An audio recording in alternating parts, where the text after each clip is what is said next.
you.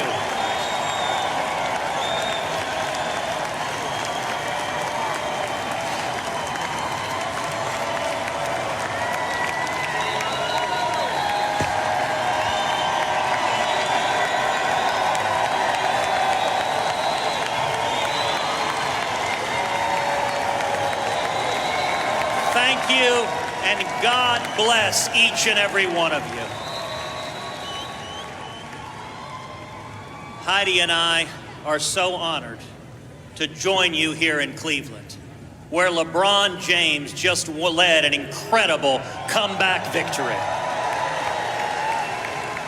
And I am convinced America is going to come back too.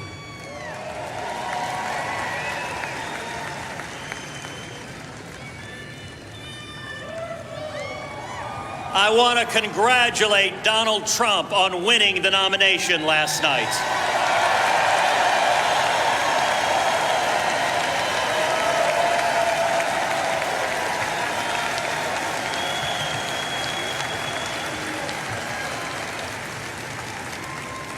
And like each of you, I want to see the principles that our party believes prevail in November.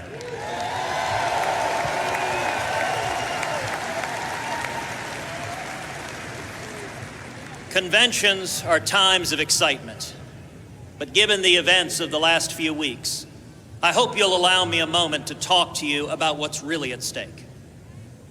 Just 2 weeks ago, a 9-year-old girl named Caroline was having a carefree Texas summer, swimming in the pool, playing with friends, doing all the things a happy child might do. Like most children, she relied upon the love that she received from her mom, Heidi, and her dad, a police sergeant named Michael Smith. That is, until he became one of the 5 police officers gunned down in Dallas. The day her father was murdered, Caroline gave him a hug and a kiss as he left for work. But as they parted, her dad asked her something he hadn't asked before. What if this is the last time you ever kiss or hug me?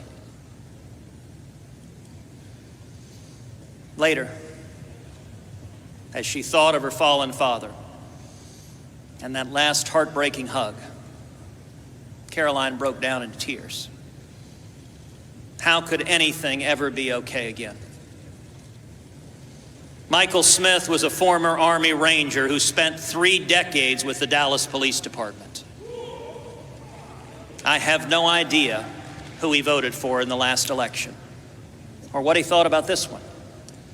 But his life was a testament to devotion.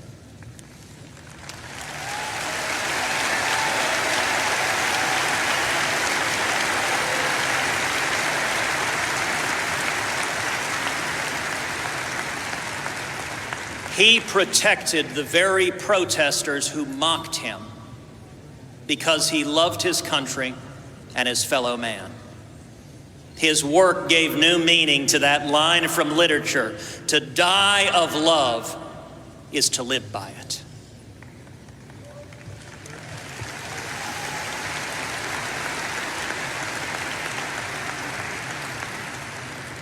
As I thought about what I wanted to say tonight, Michael Smith's story weighed on my heart. Maybe that's because his daughter, Caroline, is about the same age as my eldest daughter and happens to share the same name. Maybe it's because I saw a video of that dear, sweet child choking back sobs as she remembered her daddy's last question to her. Maybe it's because we live in a world where so many others have had their lives destroyed by evil in places like Orlando and Paris and Nice and Baton Rouge. Maybe it's because of the simple question itself: what if this, right now, is our last time? Our last moment to do something for our families and our country? Did we live up to the values we say we believe? Did we do all we really could? That's really what elections should be about. That's why you and millions like you devoted so much time and sacrifice to this campaign. We're fighting not for one particular candidate or one campaign, but because each of us wants to be able to tell our kids and grandkids, our own Carolines, that we did our best for their future and our country.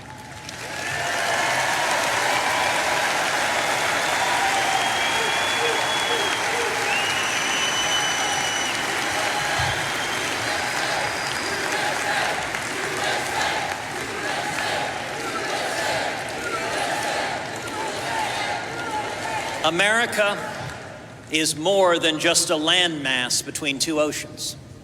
America is an ideal, a simple yet powerful idea. Freedom matters.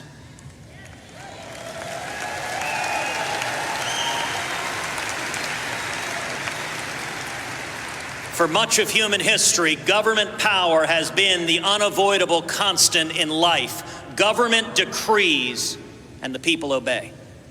But not here.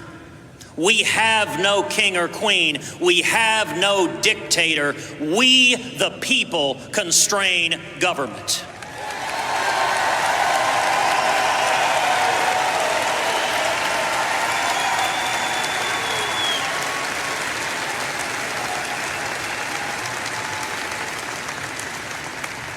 Our nation is exceptional because it was built on the 5 most beautiful and powerful words in the English language. I want to be free.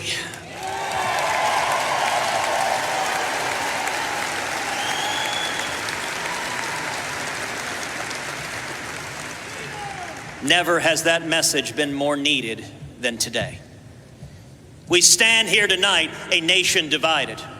Partisan rancor, anger, even hatred are tearing America apart.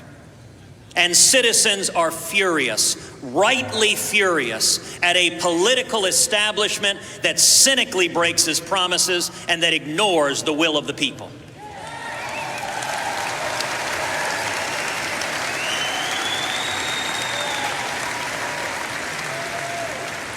We have to do better.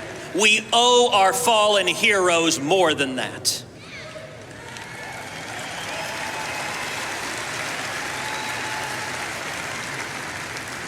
Now, of course, Obama and Clinton will also tell you that they care about our children's future. And I want to believe them. But there is a profound difference in our two parties' vision for the future.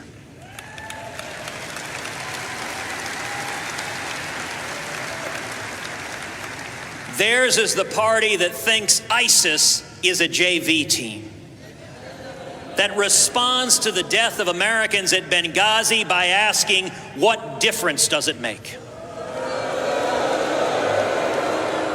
And that thinks it's possible to make a deal with Iran, which celebrates as holidays Death to America Day and Death to Israel Day.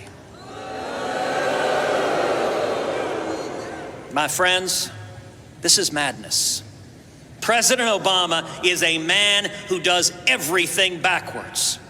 He wants to close Guantanamo Bay and open up our borders.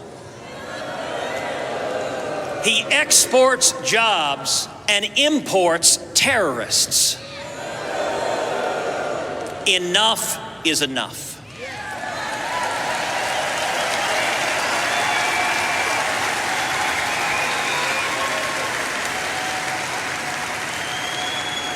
And I am here to tell you there is a better vision for our future, a return to freedom.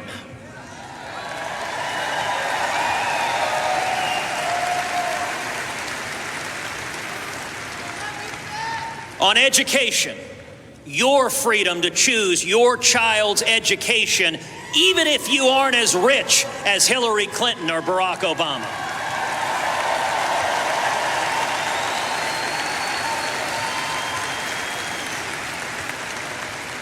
On health care, your freedom to choose your own doctor without Obamacare.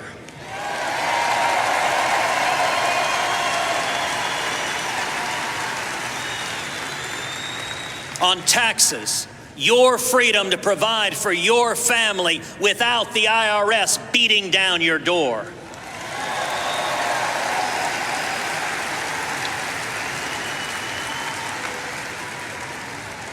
The internet, keep it free from taxes, free from regulation, and don't give it away to Russia and China.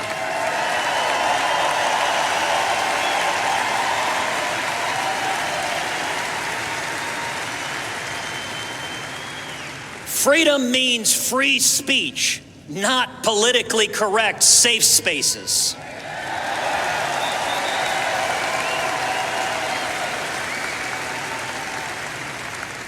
Freedom means religious freedom, whether you are Christian or Jew, Muslim or atheist.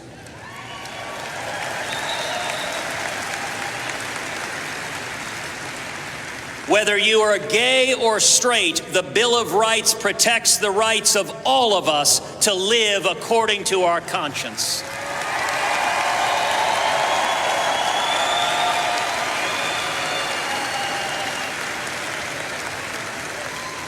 Freedom means the right to keep and bear arms and to protect your family.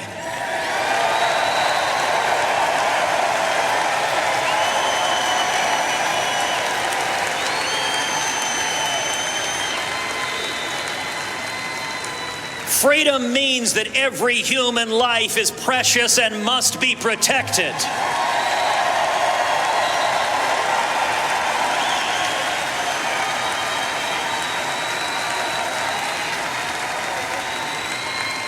Freedom means Supreme Court justices who don't dictate policy, but instead follow the Constitution.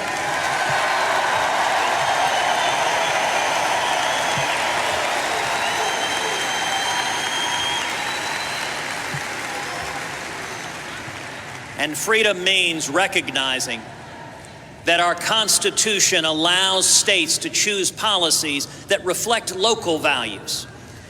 Colorado might decide something different than Texas.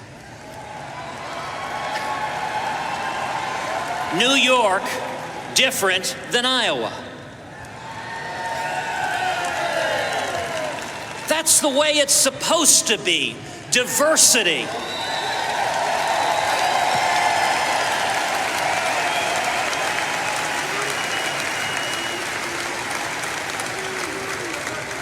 If not, what's the point of having states to begin with?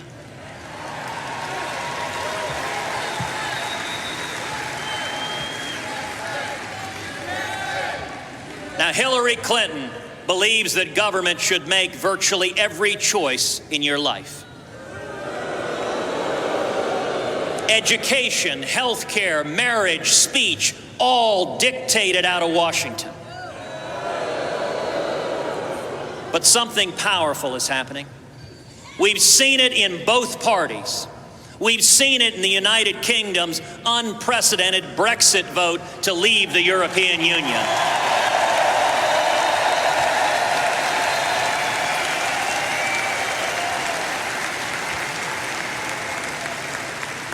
Voters are overwhelmingly rejecting the political establishment and overwhelmingly rejecting big government.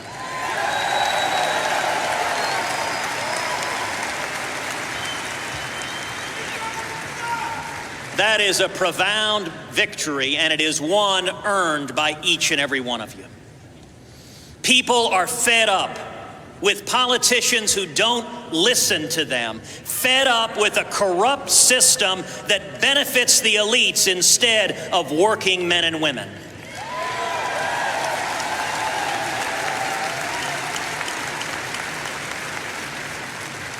We deserve an immigration system that puts America first and, yes, builds a wall to keep America safe.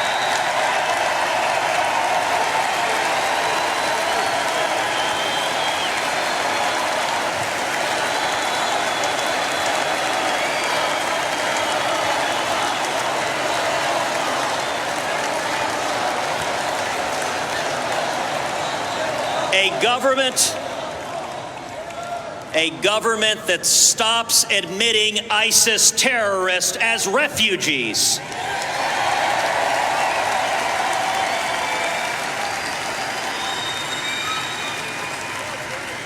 We deserve trade policies that put the interest of American farmers and manufacturing jobs over the global interests that are funding the lobbyists.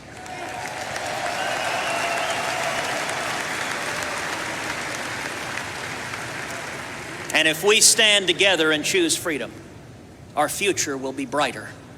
Freedom will bring back jobs and raise wages. Freedom will lift people out of dependency to the dignity of work.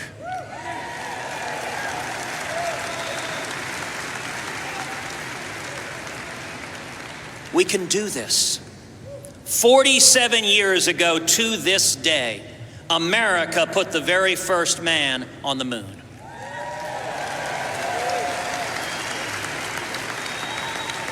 That was the power of freedom. Our party, the Republican Party, was founded to defeat slavery.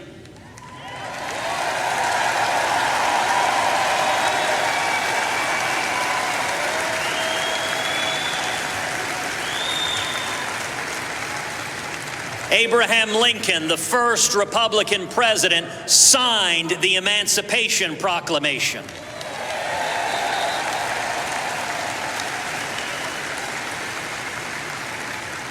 Together, we passed the Civil Rights Act, and together we fought to eliminate Jim Crow laws.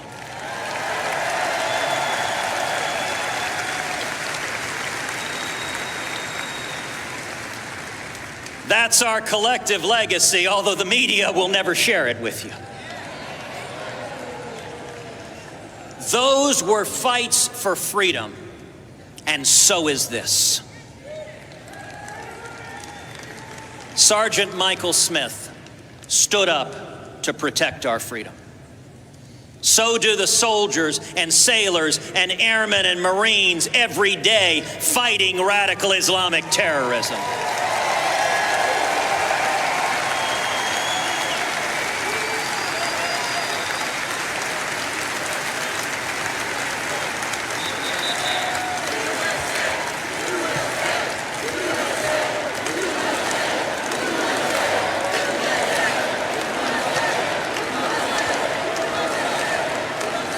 And so did the family of Alton Sterling, who bravely called to end the violence.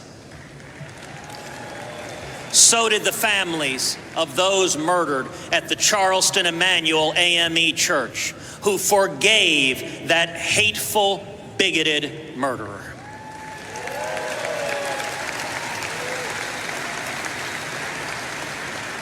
And so can we. We deserve leaders who stand for principle, who unite us all behind shared values, who cast aside anger for love. That is the standard we should expect from everybody. And to those listening, please don't stay home in November.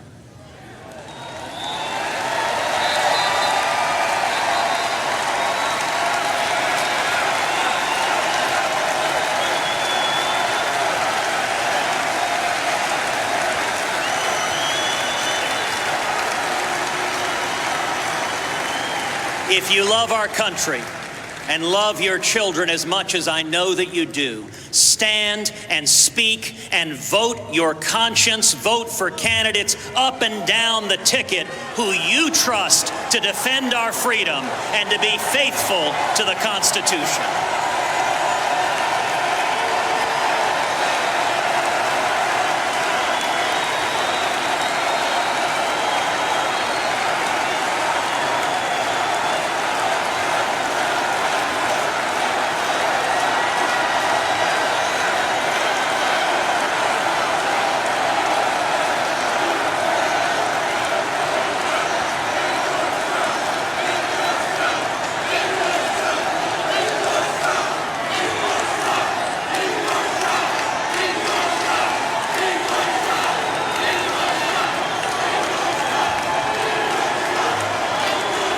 appreciate the enthusiasm of the New York delegation.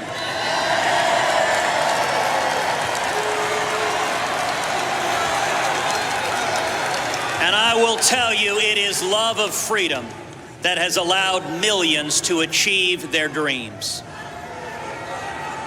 Like my mom, the first in her family to go to college. And my dad, who's here tonight, who fled prison and torture in Cuba, coming to Texas with just $100 sewn into his underwear.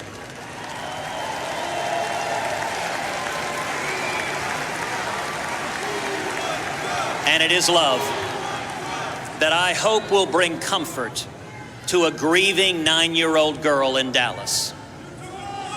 And God willing, propel her to move forward and dream and soar and make her daddy proud.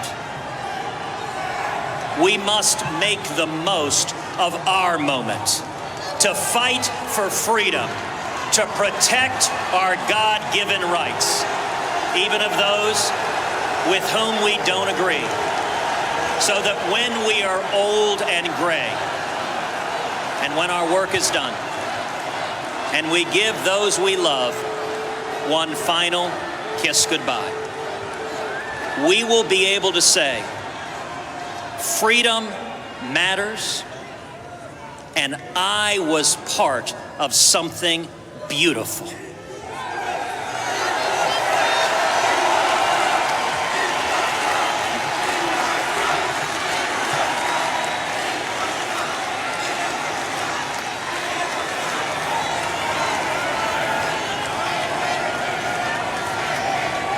The case we have to make to the American people, the case each person in this room has to make to the American people, is to commit to each of them that we will defend freedom and be faithful to the Constitution.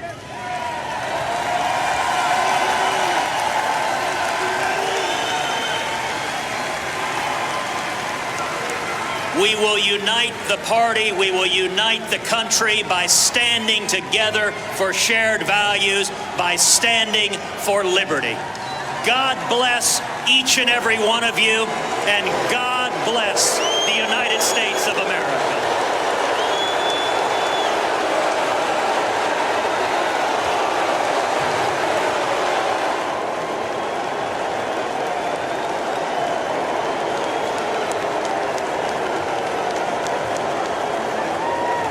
We will make America great again.